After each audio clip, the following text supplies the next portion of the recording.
Assalamualaikum warahmatullahi taala wabarakatuh. Alhamdulillah wassalatu wassalamu ala sayyidina Muhammad wa ala alihi wa sahbihi ajmain. Rabbi shrah li sadri wa yassir amri wa hlul 'uqdatam min lisani yafqahu qawli amma ba'd. Pertama-tama kali marilah kita bersyukur kehadrat Allah Subhanahu wa taala kerana dengan limpah kurnia-Nya maka kita masih lagi hidup di dalam lingkungan iman, Islam dan ihsan. Dan sama-sama kita memanjatkan doa kepada Allah Ta'ala supaya kita tetap berada di dalam jalan yang lurus ini. Baik. Pada video yang lalu saya telah menjelaskan sedikit tentang makrifat akal ataupun ilmu dan makrifat hakiki ataupun makrifah yang batin dan perbezaannya. Di mana ramai yang salah memahami, menyangka makrifat ilmu itu adalah makrifah hakiki atau makrifah yang sebenar atau makrifah yang batin. Ya. Mereka menyangka apabila belajar dengan tok guru, dengan seseorang, itulah makrifat yang hakiki, sedangkan itu adalah makrifat akal. Tidak ada masalah makrifat akal ini asal ia bertepatan dengan Quran dan hadis dan qaul mu'tabar. Seperti kita belajar ilmu kalam sifat 20. Yang menjadi masalah ialah apabila memahami makrifat akal ini secara salah, maka menjadilah mereka orang-orang yang sesat dan menyeleweng ataupun zindik. Apakah itu zindik? Berkata Imam Malik, sesiapa yang berfiqah tanpa bertasawuf maka ia fasik, dan barang siapa bertasawuf tanpa ia berfiqah maka ia zindik.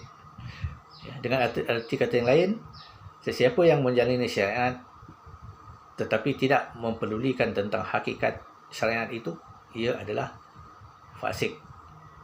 Dan barang siapa yang menceraikan hakikat dan syariat kemudian mengatakan syariat itu adalah pegangan, syariat itu hakikat itu adalah pegangan dan syariat itu adalah kulit, maka ia adalah zindik.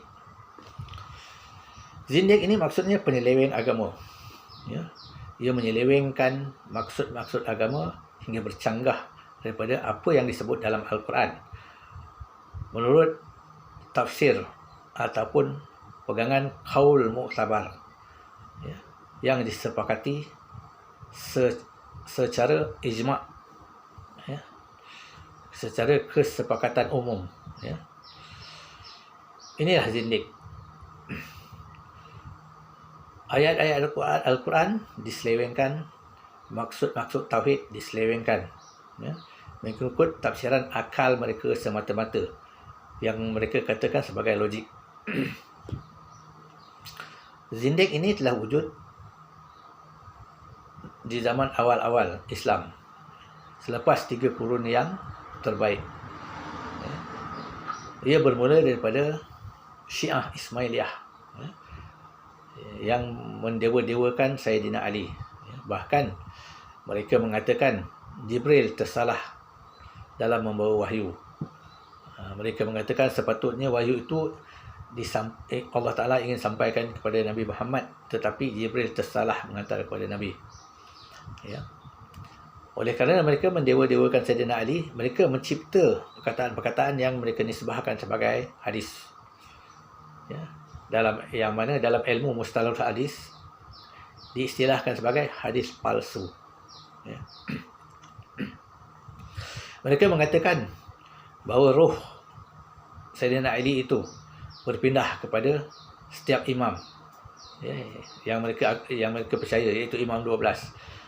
Selepas mati imam pertama, dia berpindah kepada imam kedua, pindah kepada imam ketiga, sehinggalah imam ke-12 yang kelak, yang mereka kata, mereka percaya akan muncul pada hari kiamat.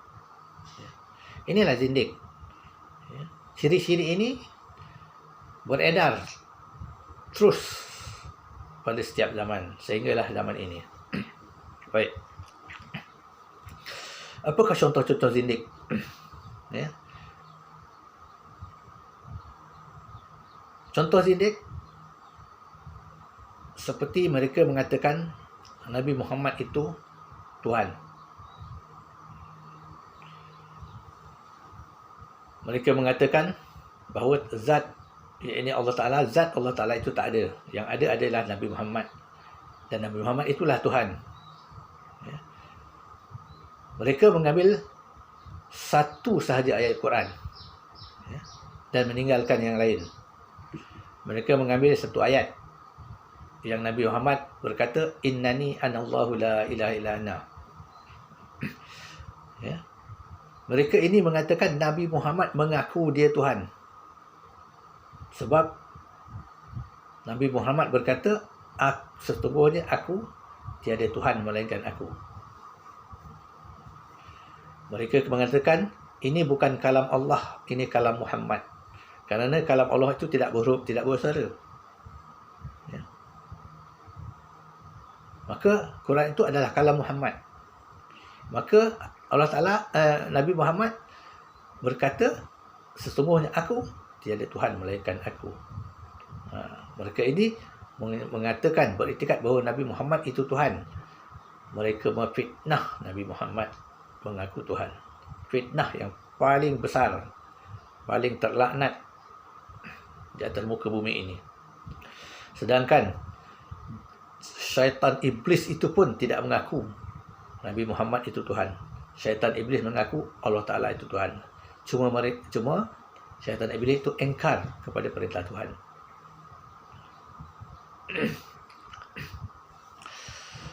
Artinya mereka ini tidak percaya bahawa Quran itu adalah kalam Allah yang dinakalkan oleh Nabi Muhammad. Ya. Dengan mendakwa kalam Allah Ta'ala itu tidak berhuruf, tidak bersuara. Benar, kita akui bahawa kalam Allah itu tidak berhuruf, tidak bersuara. Yang qaim ia dengan zatnya.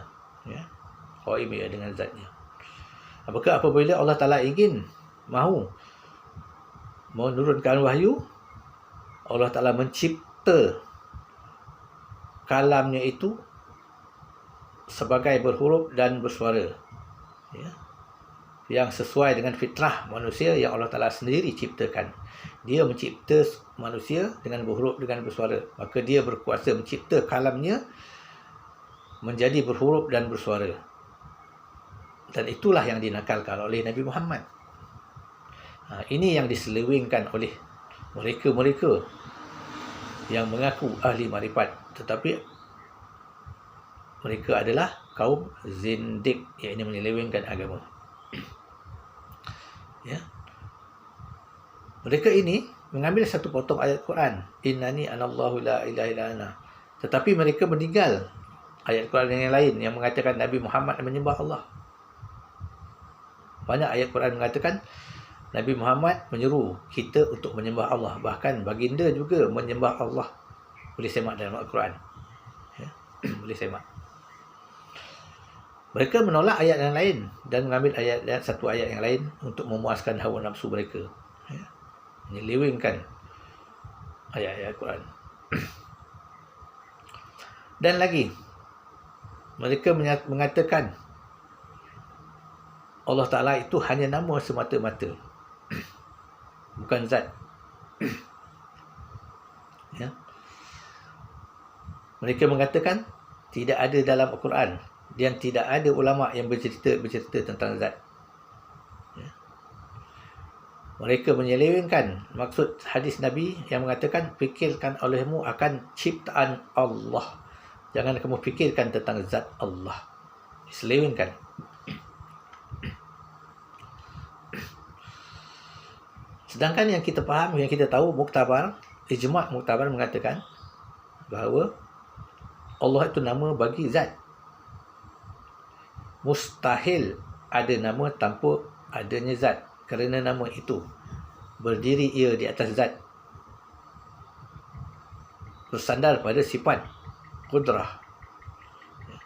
Apabila zat itu bersifat kudrah, ia bernama Khaliq. Jadi Khaliq itu adalah nama. Demikianlah Allah Ta'ala, Allah itu adalah nama bagi zat. Ismu Jalalah, Ismu A'zam. Inilah satu lagi penyelewengan zindik. Mereka salah menafsir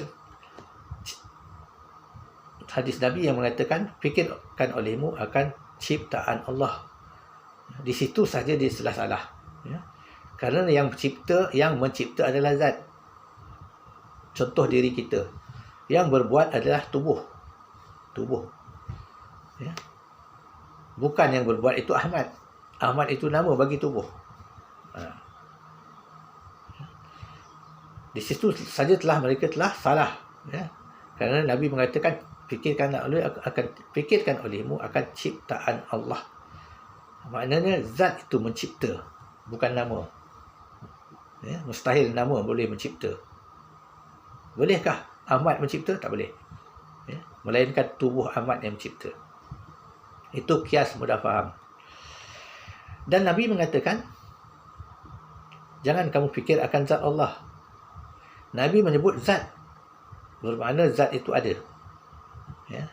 Tetapi Nabi kata, jangan kamu fikir akan zat Allah. Kerana apa? Kerana ia walam yakul lahu kufuwan ahad. Tidak ada sebanding baginya akan segala sesuatu. Maka apabila tidak sebanding, zat itu bukan jisim, bukan diri, bukan benda. Ya. Tapi zat itu ada.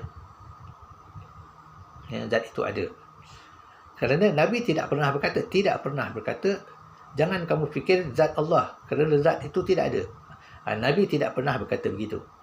Nabi hanya berkata, jangan fikir zat Allah. Ya.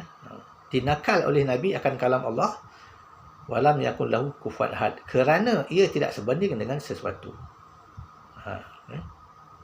Ini kesalahan zindik yang banyak beredar di Facebook, di WhatsApp. Ya. Jadi zindik ini ialah menyeleweng akan agama, menyelewengkan akan tafsir agama, ya. Menyeleweng atas ijma', menyeleweng atas Quran dan hadis. Mereka tidak akan dapat mempertahankan iktikad zindik mereka ini. Kerana apabila kita counter atau bantah, mereka terpusing sana, terpusing sini. Ya. Sekejap mengatakan zat itu tak ada. Sekejap mengatakan zat itu ada. Sekejap mengatakan zat dan sifat asma' fa'al itu dah sekali gaul. Ya. Menunjukkan mereka sendiri teraba-raba di dalam pegangan mereka. Inilah zindik. Dan lagi mereka menisbahkan sesuatu itu kepada atas nama Nabi, seperti Syiah Ismailiyah tadi. Ya. Mereka mendustakan atas nama Nabi. Seperti mereka mengatakan Nabi meniduri isteri-isterinya dalam satu malam. Semua isterinya dalam satu malam. Dengan alasan mereka mengatakan Nabi memecahkan diri batinnya. Ya. Tetapi apabila kita minta dalil, dia mengatakan sila cari sendiri. Inilah perangai zindik. Perangai zindik, dia suka bertakyah macam Syiah. Ya, bertakyah. Ya, bila kita tanya dia, kita counter dia, dia berpusing-pusing untuk bersembunyi. Inilah zindik. Ya. Zindik ini telah menyebar di kalangan masyarakat kita di Malaysia maupun di Indonesia, ataupun di seluruh dunia, bukan di Malaysia saja. Ia ibarat api dalam sekam yang memusnahkan sendi-sendi agama Islam. Kita boleh tengok macam mana zindik ini memviralkan ajaran mereka di YouTube, di Facebook dan sebagainya. Ya. Maka berhati-hatilah. Dengan arti kata yang lain, apabila ada sesuatu ajaran itu yang bercanggah dengan Quran hadis atas kaul muktabar yang disepakati, itulah zindik. Zindik ini dikenali juga sebagai batiniyah, ya, iaitu menafsirkan agama mengikut kehendak mereka sendiri. Ya. Itulah zindik. Sekianlah dulu. Wabillahi taufiq wal hidayah. Assalamualaikum warahmatullahi wabarakatuh.